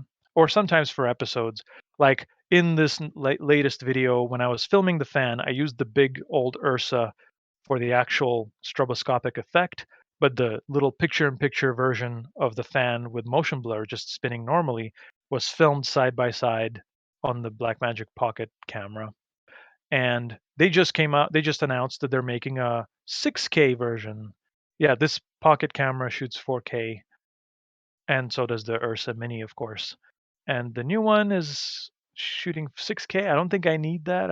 I just had to work on a thing in 4K, and it's so annoying. I don't know. Like HD is good enough. I'm old. HD is good enough for me. But yes, Blackmagic cameras is what I tend to use. But that just happens to be what I use. Plenty of good cameras out there. I'm not biased. Okay, next up we have Jerry Tortoise, who says, "How many seagulls can fit in a Mazda Miata?" Or Miata. No, it's a car. How many seagulls can Yeah. fit in that car? How many what? I'm trying to see where the question is. Right at the How bottom. many? Oh, I have Seagulls. to. Seagulls. Okay, Seagulls. we're doing a joke. All right, let's prepare for joke. How many seagulls fit in a Mazda Miata? The problem is that this sounds like a reference to something, but without knowing what it's a reference to, we can't make an educated, sophisticated humor answer, Jerry. So we're gonna Let's have to skip it. Miata, was it like known for being tiny? Yeah, it's like a tiny car, right? let's I think. it's a Let's convertible. What it looks to be. Right. So a person who's too young to know the reference, and me who's probably too old to know the reference, are trying to figure Or out. they're just being stupid. Yeah. It could just be. Yeah.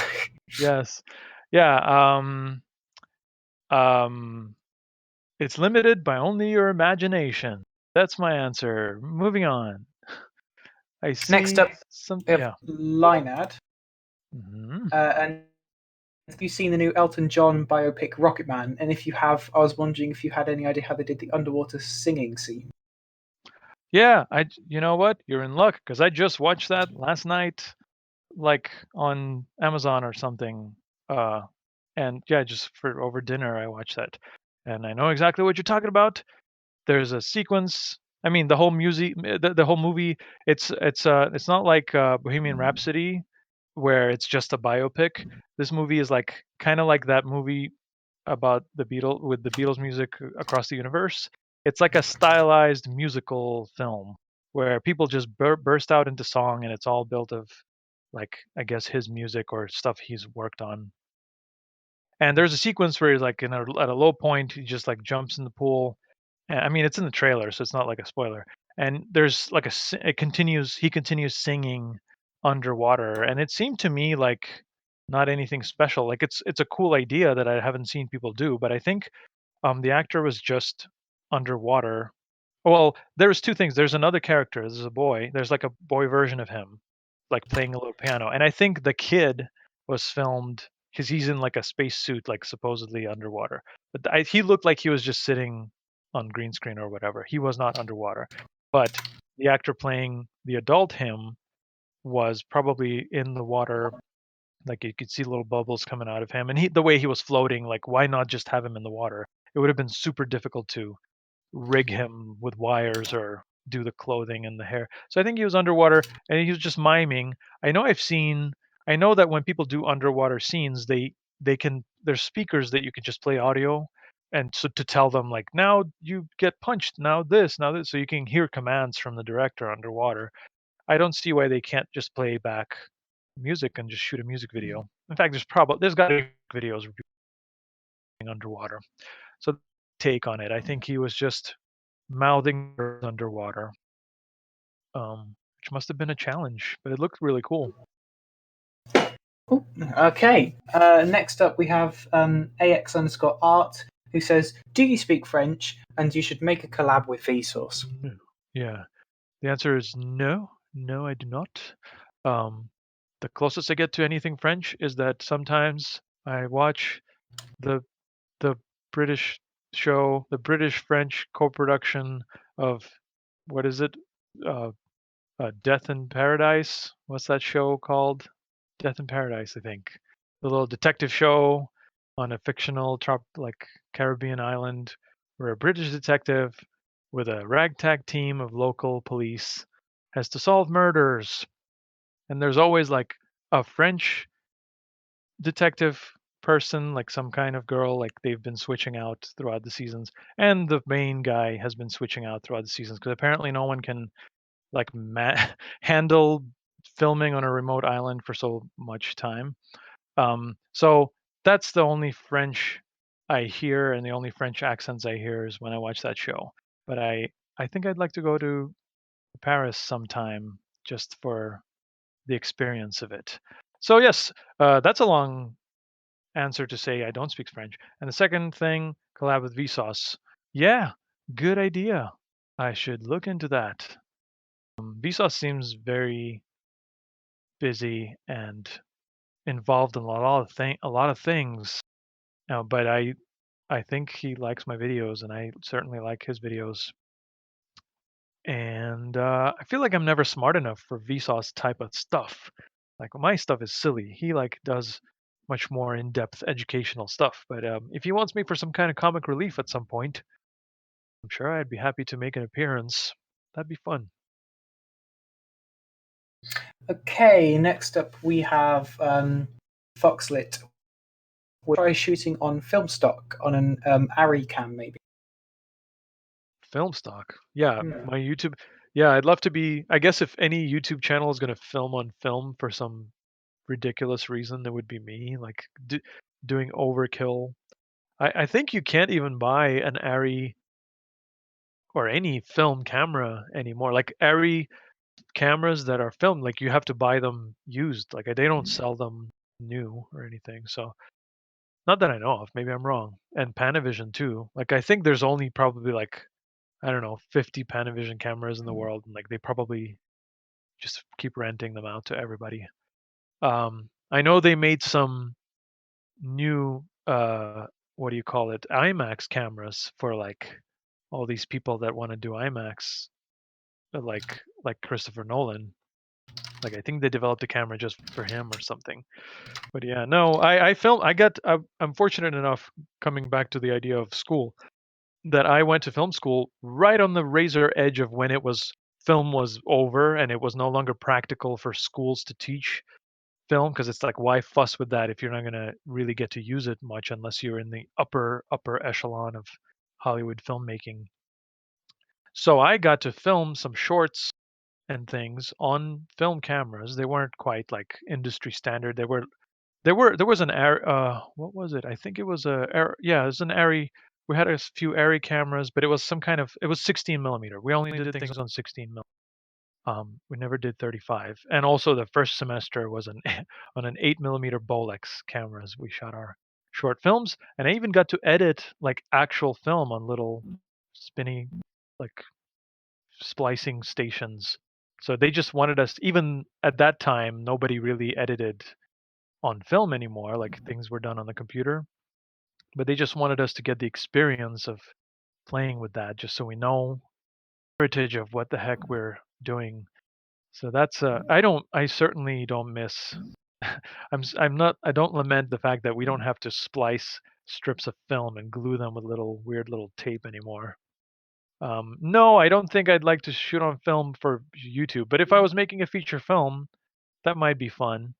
Um, I wouldn't necessarily think, man, I got to do film. If it's not real film, it's not movie making. I don't care. I'm happy to shoot digital, but it would also be fun.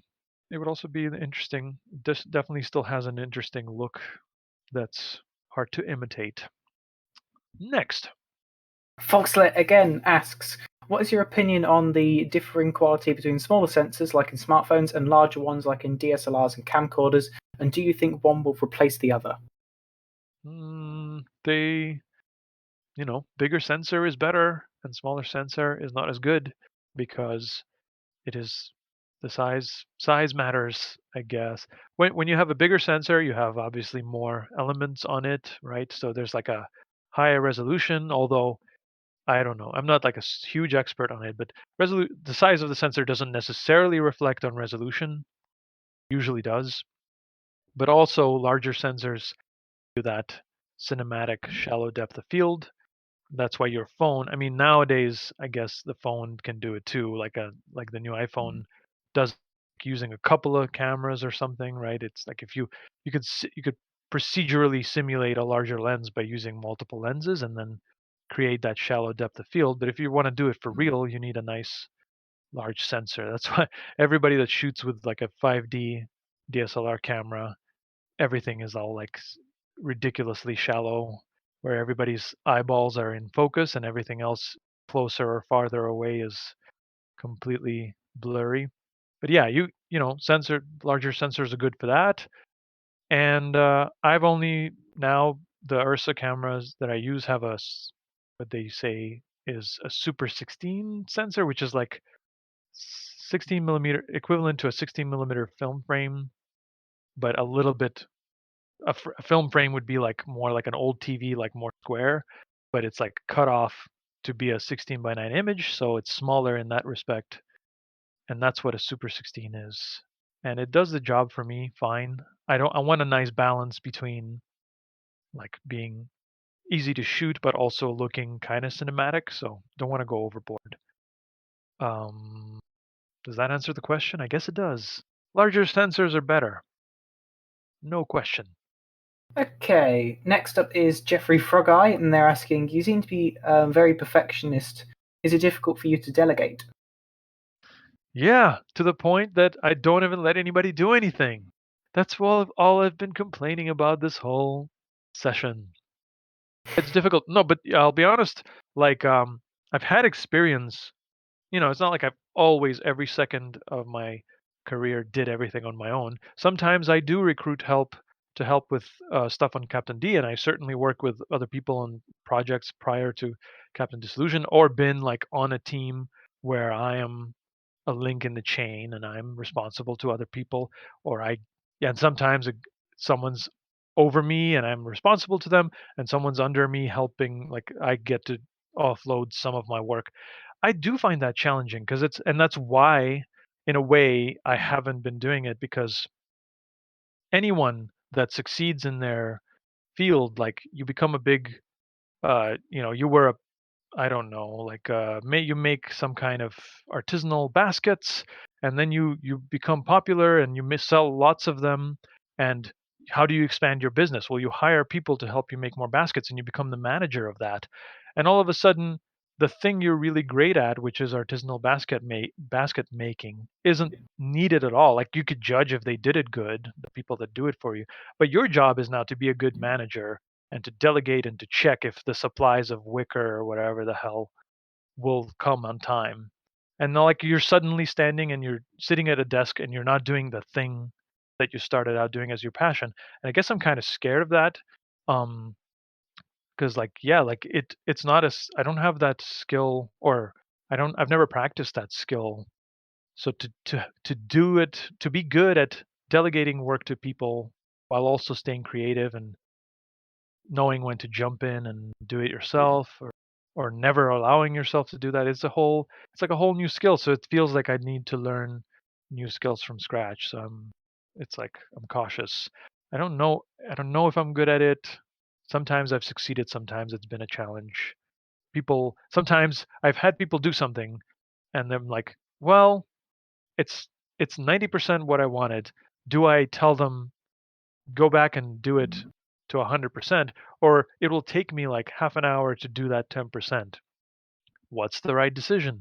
Do I do this shot that I need to fix myself and just pay them what they wanted, or do I say no, I need my money's worth, do the thing, but now I have to wait probably a whole day because they're going to have to go and do it.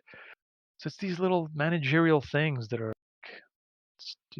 it's a whole other ball game. You're depressing me again. Let's move on. Okay, so Neverska asks, how do you manage to make those cool presentations with interactive PowerPoints, videos, and light programming? So the live shows then. Yeah. I think I don't remember if we addressed this. We must have in the past, but I'll say it again.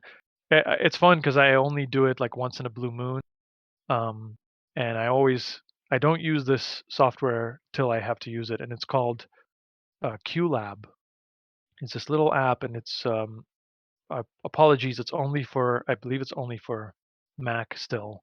So you see me usually in my presentations with a laptop on stage, and everything that you see, no matter in any of them, the three that I've done, I guess it's three. How many? Yeah, it's three.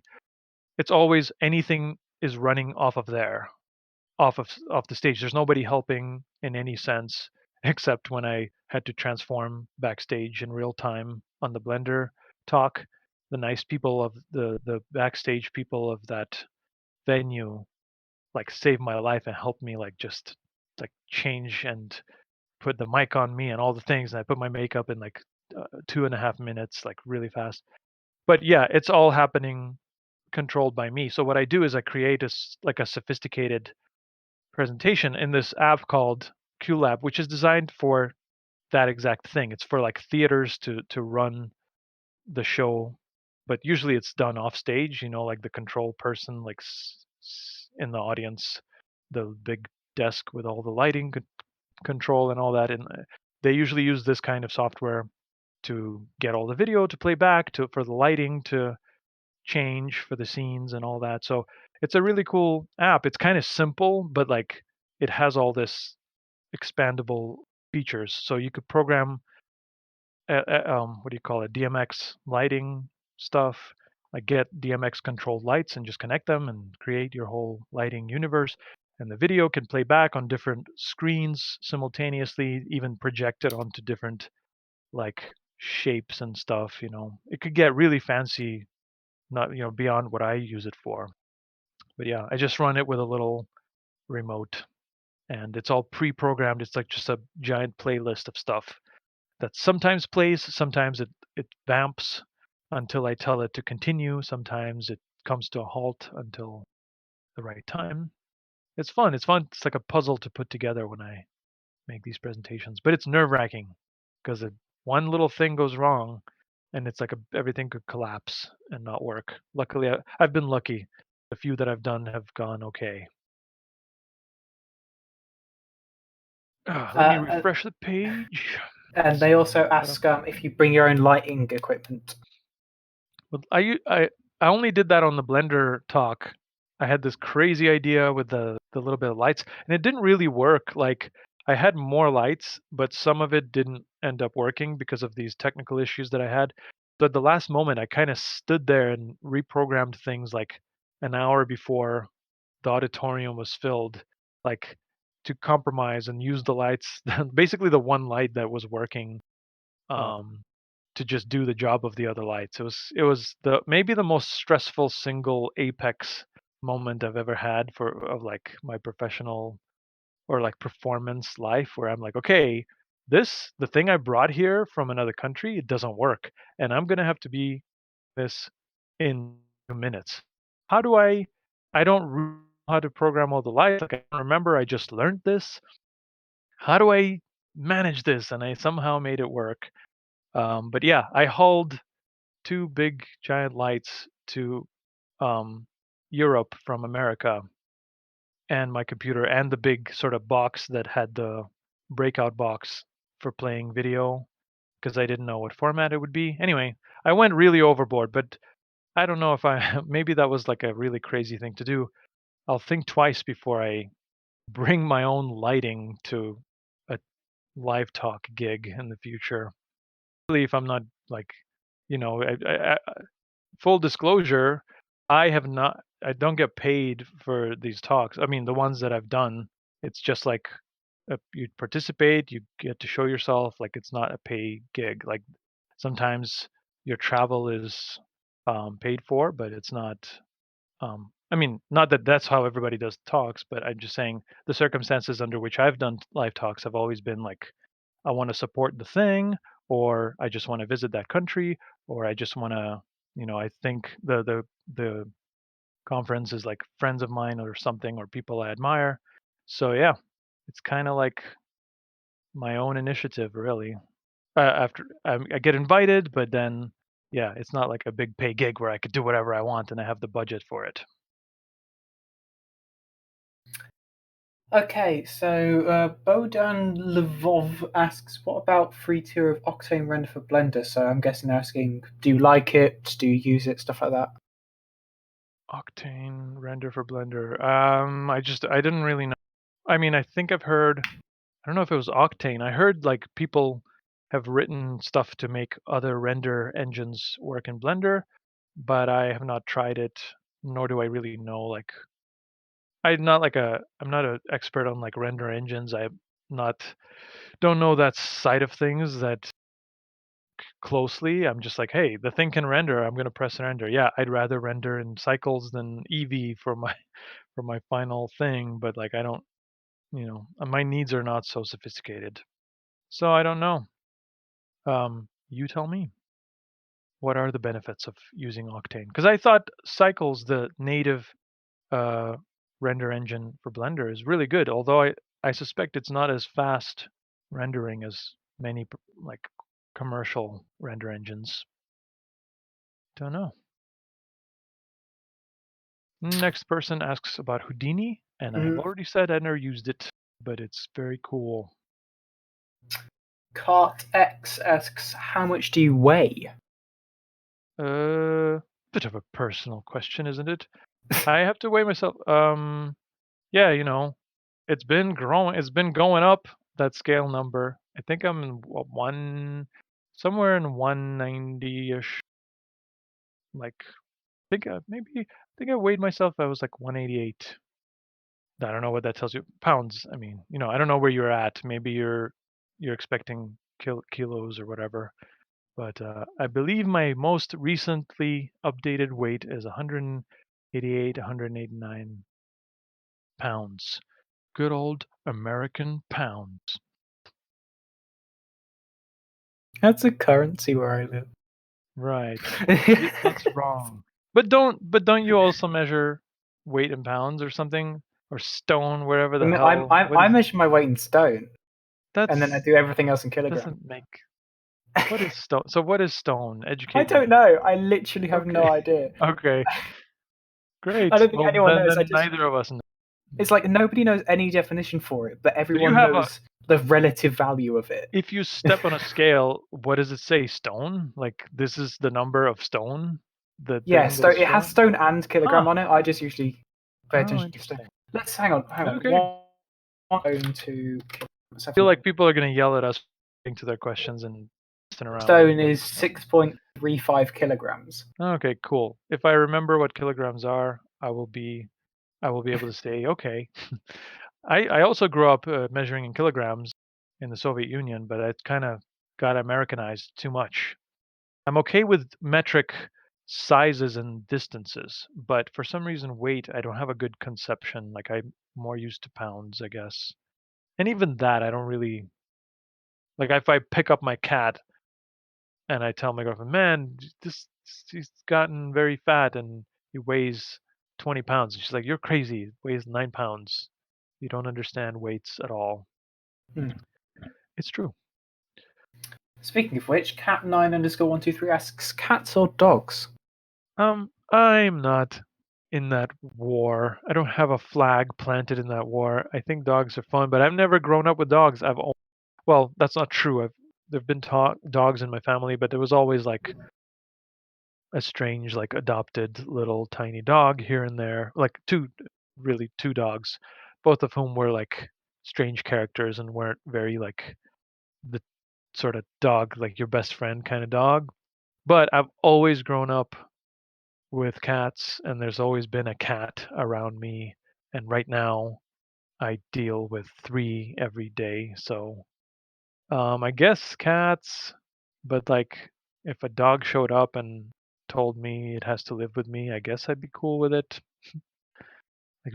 Sometimes I like there's a Starbucks I go to, and a dude comes there with a big beautiful husky dog, and the dog just lays on the cold, like it's very hot, usually in Miami, and these are winter sort of dogs, and he just lies on the cool floor, like trying to soak in the coolness, and is very nice and friendly and like seems smart. So huskies seem very cool to me. I think they would eat the cats though, right? Probably. Hmm. I think we have time for 1 or 2 more questions. So Alrighty. Jan400 asks, what would you do if you were the most subscribed YouTuber? Nothing. I feel like like I said, I get stressed with the amount of exposure and subscribers I get now. So I'd probably be as weird as PewDiePie or whoever holds the current record at this point. I'd be as, as perhaps full of like issues and problems as they or whatever, because it would be very stressful, I think. I don't want to be the most anything. I don't want to be the biggest star or the biggest subscribed. I want the proportional amount of attention for what it is I bring into the world. And I wish everyone else had that as well. Okay, Greg Triple Y asks, what projects do you want to do but don't have the time? The time you got a little cut off there, but what projects do you want to do but don't have the time to do? Yeah. Well, I just want to keep being a filmmaker and maybe try my hand at non-Captain Disillusion things, just work on some films and things. I've always got a little bit of like ideas jotted down, this notebook or that notebook. And so yeah, I just want to make movies. I don't really want to do anything else unexpected, like in terms of what art I do. So yeah, but gotta do the Captain D movie. That way I can do a movie, but not stray away from Captain D work. It all comes back to that.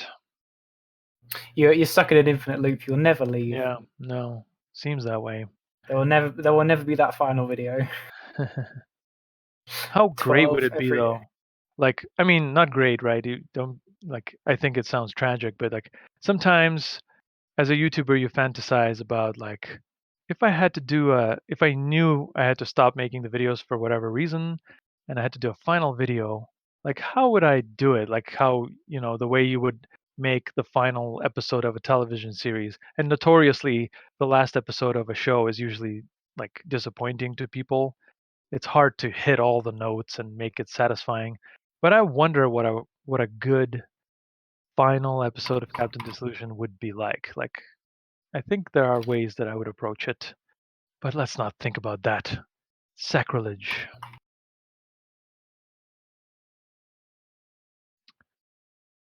And so, perhaps we'll make that last question, the next question, the last, or do you have a couple more in you? What do you think we should?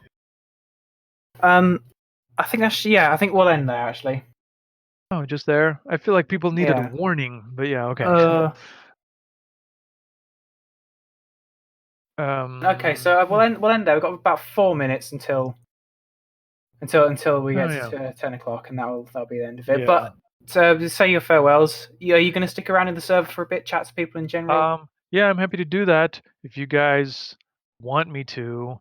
If you want to talk about me and not have me butt in. I understand that too.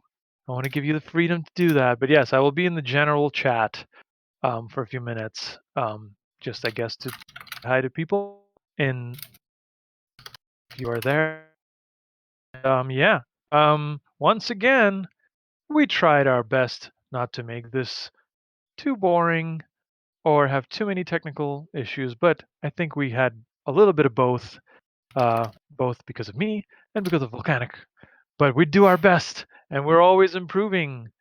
And I hope we'll wait a bit because I think, well, if I haven't answered your question, maybe try to ask me now in the Discord chat, or we'll get to it next time, perhaps, which will probably be in around a month's time, sometime after I manage to release the next thing, so that there's something to talk about. Not that you guys ever ask me about anything about the current video, and not that there is anything much to say about a particular video, but I really enjoyed answering questions as best I could. I hope you found it interesting. I hope you feel like you know me better, and in doing that, are not disappointed in the person that you see underneath all the layers of information. So I I appreciate everyone sticking around, and we'll do this again soon, right? Yeah. Yes. Yeah. Yeah, you sounded super enthusiastic. Yeah, no, I'm just Yeah. concentrating on other things. It's just Yeah. No, listen, everybody. Let's thank Volcanic for steering this very, very unwieldy ship. And Johnny. Thanks everybody. Yeah, and just Johnny, I'm sorry Johnny's- because he was quiet, like he has faded away awareness. Yeah, it's But because there's my another mic's pretty individual bad. that's yeah. So no, but listen, thanks everybody. I always string out my goodbyes, so I'll just shut up. Thanks again, and I will see you guys next time or in the next video. Thanks everybody. Yep.